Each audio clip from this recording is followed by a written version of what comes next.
Il y a des gens que nous on a reçus ici qui nous disent qu'ils ont intégré l'entreprise familiale seulement après le décès des parents.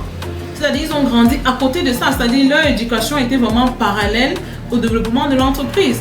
Aujourd'hui, le parent est décédé, il est resté propriétaire du patrimoine, il est resté propriétaire du matériel, mais il n'a aucune idée du modèle économique. Il ne sait pas qu'est-ce qui fait rentrer de l'argent dans l'entreprise, de tout ce qu'on vend, quel est le produit principal qui fait vraiment rentrer de l'argent. Ça, il ne connaît pas. Faites attention à la façon dont vous préparez les enfants, parce qu'aujourd'hui, on a des enfants qui refusent et on a même certains qui disent qu'ils ne veulent même pas, qui ne veulent pas laisser leurs enfants. Ils ne font pas confiance en fait. Ok, on a des chefs d'entreprise, on dit non, moi, mon enfant, je suis sûr que c'est même lui qui va détruire mon entreprise avant. Mais si on a laissé les enfants évoluer dans un système généraliste, sans une orientation claire en fonction du secteur d'activité qu'on a développé, là, ce sera compliqué. Parce que c'est parce qu'on s'ennuie en fait. Il est oisif. Il n'a rien pour lui-même. On n'a pas travaillé sur ses compétences. On n'a pas observé et développé ses compétences. Donc, du coup, il se retrouve à un stade de sa vie. Il est autant prêt à être directeur, prêt à être commercial, prêt à être tout. Parce que lui, il ne sait pas ce en quoi il est bon. Donc,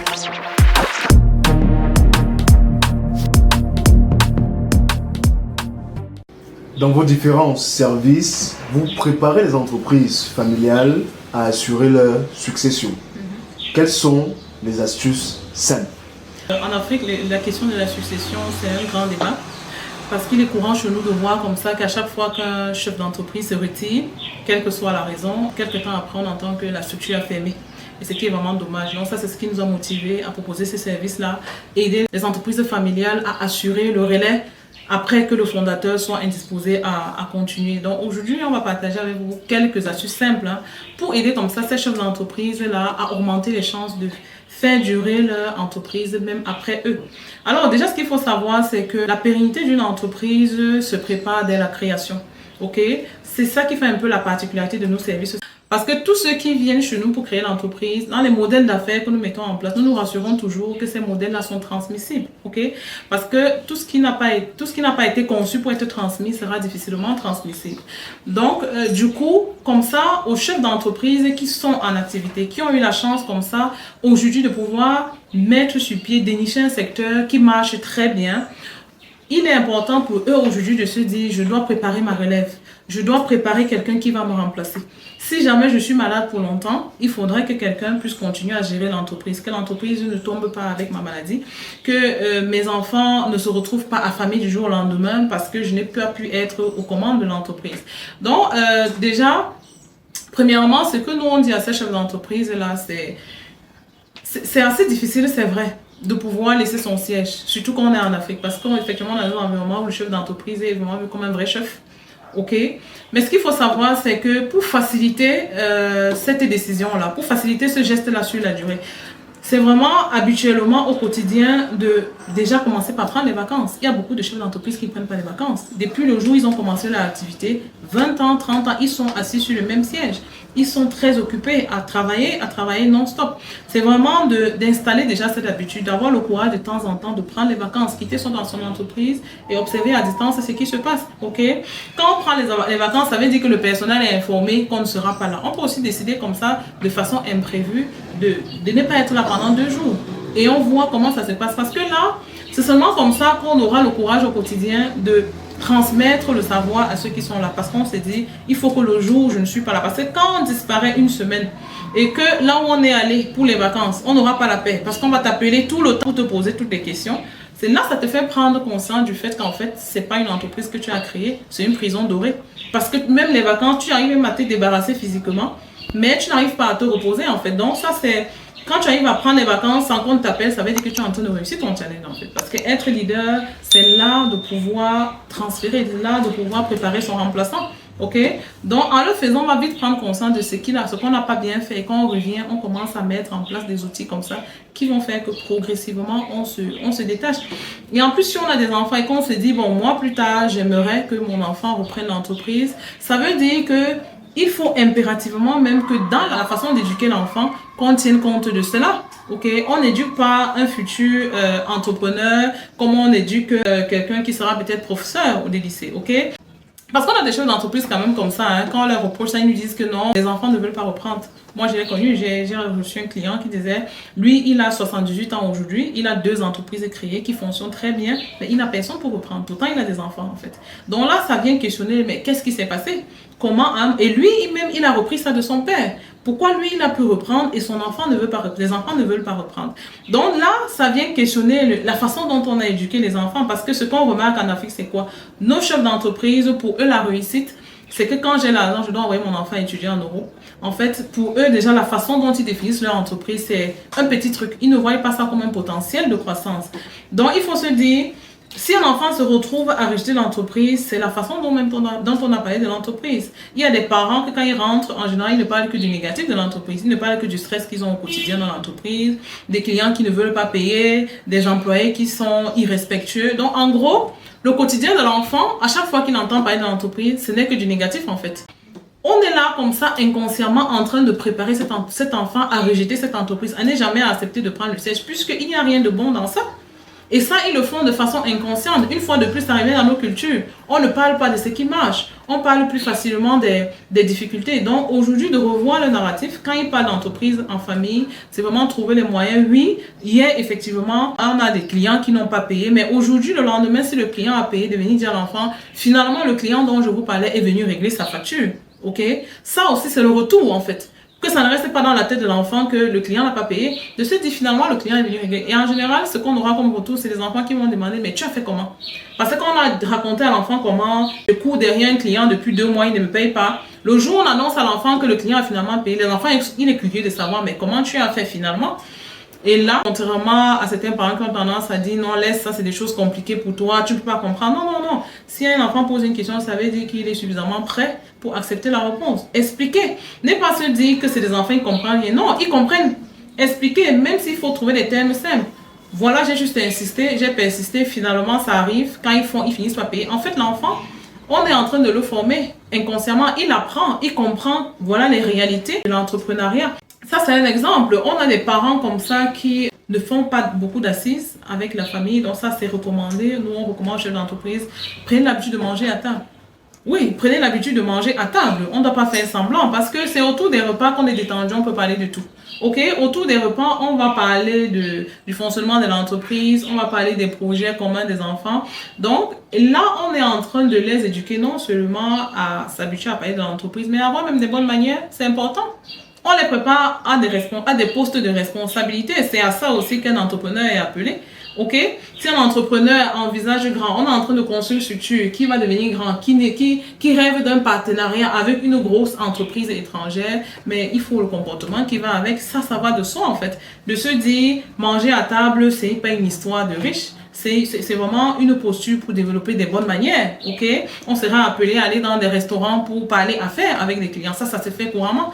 Mais un enfant qui a grandi dans un environnement où on n'a jamais fait ça, ça, c'est quand même compliqué. À un moment donné, il y a beaucoup de frustration qui naît. Il y a des opportunités qui va rater parce qu'on n'a pas installé l'habitude. Parce que la véritable difficulté, c'est qu'un enfant se retrouve subitement à 40 ans à la tête d'une entreprise sans avoir aucune aptitude, en fait. Donc, l'idée, c'est de vraiment créer des habitudes dans le quotidien des enfants. Amener les enfants manger au restaurant en Afrique aujourd'hui, les gens voient encore ça comme du luxe. C'est pas du luxe en fait. Quand on est chef d'entreprise, amener les enfants manger au restaurant, c'est comme ça un bon test pour observer même parmi ces enfants quelle est leur capacité de prendre des décisions quand on partage le menu aux enfants. Vous allez voir les enfants, après 2 secondes, ils savent déjà ce qu'ils veulent prendre. Il y a certains qui ont besoin de 5 minutes pour finalement commander les omelettes qu'ils mangent tous les jours. Ça doit attirer l'attention du parent en fait.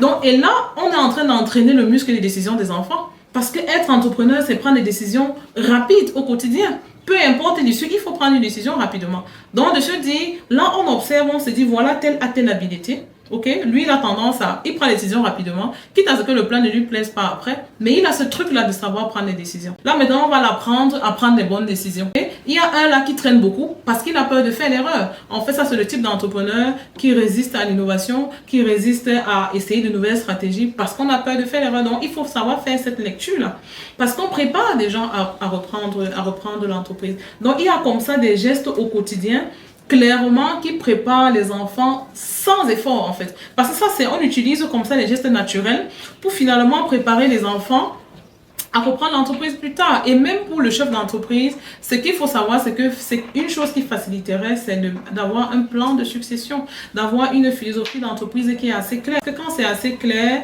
pour le chef d'entreprise, c'est clair pour le personnel et même pour les enfants, de les introduire souvent assez tôt. Les enfants peuvent à un certain âge venir faire le stage en entreprise. Il y a des gens que nous on a reçus ici qui nous disent qu'ils ont intégré l'entreprise familiale seulement après le décès des parents. C'est-à-dire ils ont grandi à côté de ça, c'est-à-dire leur éducation était vraiment parallèle au développement de l'entreprise. Aujourd'hui, le parent est décédé, il est resté propriétaire du patrimoine, il est resté propriétaire du matériel, mais il n'a aucune idée du modèle économique. Il ne sait pas qu'est-ce qui fait rentrer l'argent dans l'entreprise, de tout ce qu'on vend, quel est le produit principal qui fait vraiment rentrer l'argent. Ça, il ne connaît pas.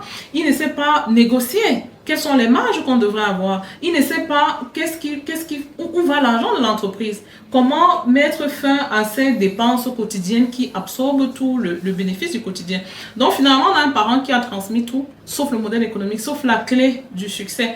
Donc voilà, notre appel au quotidien, c'est vraiment de dire à ces chefs d'entreprise-là, faites attention à la façon dont vous préparez les enfants, parce qu'aujourd'hui, on a des enfants qui refusent, et on a même certains qui ne veulent pas laisser leurs enfants à la télé. Ils ne font pas confiance en fait. Ok, on a des chefs d'entreprise qui ont dit non, moi, mon enfant, je suis sûr que c'est même lui qui va détruire mon entreprise avant. Mais pourquoi est-ce qu'un enfant aujourd'hui devrait vouloir le faire en fait? Parce qu'il n'a pas été préparé. C'est clairement par manque de savoir-faire. Il y a des enfants qui se sont retrouvés dans des entreprises familiales dont la vie a été menacée parce qu'ils n'ont pas été préparés à cela. Le personnel ne leur connaît pas.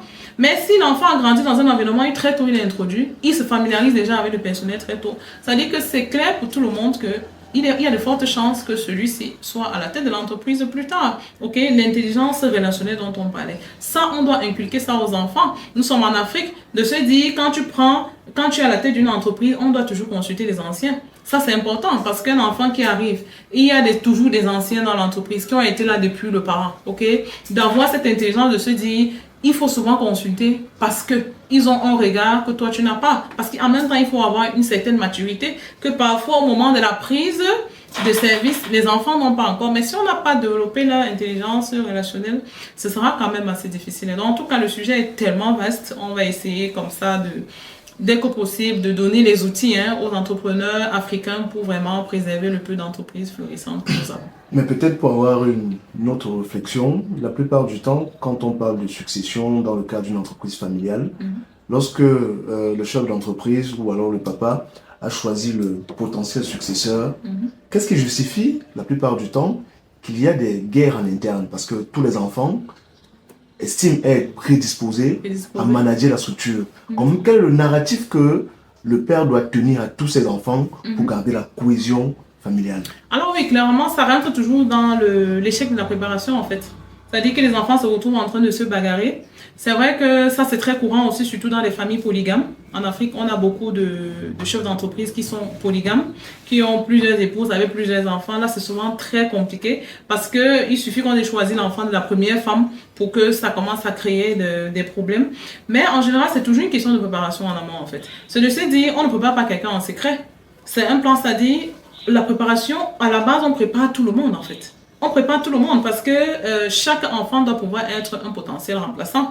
On prépare tout le monde. Si tout le monde est pris dans le même bateau, si les conversations sont faites devant tout le monde, c'est pour ça qu'on parlait des assises familiales tout le temps. C'est-à-dire, on nourrit l'intérêt pour chaque enfant de vouloir défendre l'entreprise, en fait. De trouver le moyen de travailler ensemble. Parce que quand on observe les enfants, on voit les compétences des uns et des autres. À un moment donné, ils sont compatibles, en fait. Ils se complètent. Ouais, donc les enfants deviennent complémentaires. Chacun a quelque chose à apporter. Et de comprendre que celui qui est sur le siège du père, ce n'est qu'un titre honorifique. Donc c'est ça. Dès que les enfants ont compris ça, il n'y a pas de raison. Parce que l'enfant sait que autant moi je suis bon en informatique, j'assure ce secteur-là, autant mon frère est bon en management, sans lui je ne m'en sors pas. Autant ma soeur est très bonne en communication, sans elle on ne fait rien. Bon, maintenant à la fin, on a choisi un leader, quelqu'un à qui on va remettre le truc.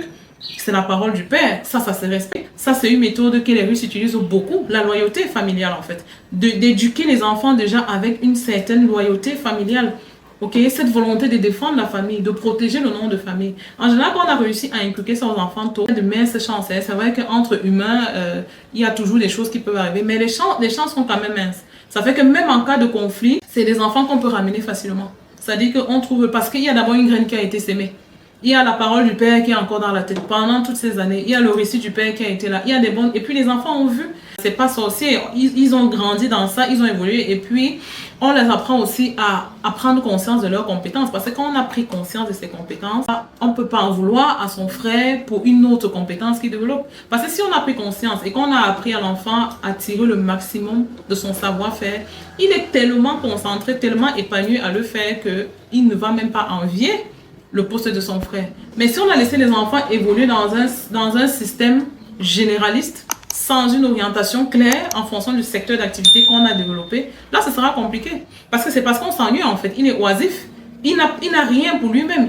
On n'a pas travaillé sur ses compétences. On n'a pas observé et développé ses compétences. Donc, du coup, il se retrouve à un stade de sa vie. Il est autant prêt à être directeur, prêt à être commercial, prêt à être tout. Parce que lui, il ne sait pas ce en quoi il est bon. Donc, aujourd'hui, les porteurs de projets chefs d'entreprise, petits comme grands, hein, parce qu'en Afrique, on croit toujours que ça concerne des très grandes entreprises. Tous ceux qui ont créé une entreprise, tous ceux qui vendent, qui font rentrer de l'argent, ont ce devoir-là d'éduquer les enfants différemment.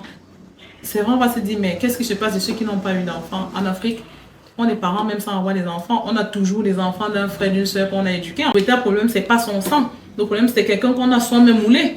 Parce que le problème vient du fait qu'on n'a pas moulé quelqu'un, en fait. Que ce soit l'enfant d'un frère, que ce soit... Parfois, même, ça peut être un collègue. Hein. Ça peut être un employé de l'entreprise qui décide de prendre les commandes s'il est outillé pour ça. Pourquoi pas, en fait? Il y a des structures juridiques pour encadrer ça. Donc, voilà un peu ce que nous, en gros, on peut recommander à ces chefs d'entreprise. Merci d'avoir écouté cette vidéo. Si ça vous a plu, c'est le moment de liker et de laisser un commentaire. Abonnez-vous à notre page pour ne rien rater de nos publications et surtout partagez à un ami qui en a besoin. On se retrouve très bientôt pour un nouvel épisode.